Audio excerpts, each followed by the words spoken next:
Kwa mara ya kwanza Tanzania inawekwa mabegani na mtoto kutoka Tandale hapa London, Uingereza. Ukumbi mkubwa unaperformiwa na show kubwa.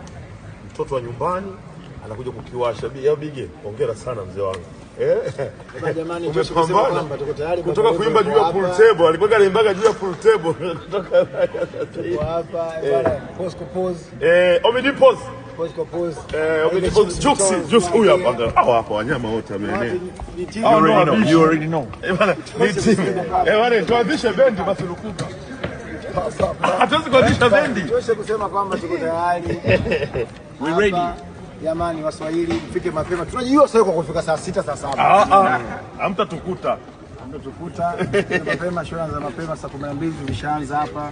Show mwisho inaisha saa 5. Saa 5 usiku. Saa 5 usiku. So saa 5 ndio unajiandaa. Show inaisha saa 4. Saa 4. Si saa 3 unasema hivi. Lakini show mimi napenda kwa saa 1. Ya. Kwa saa 1 kwanza shughuli imekwisha.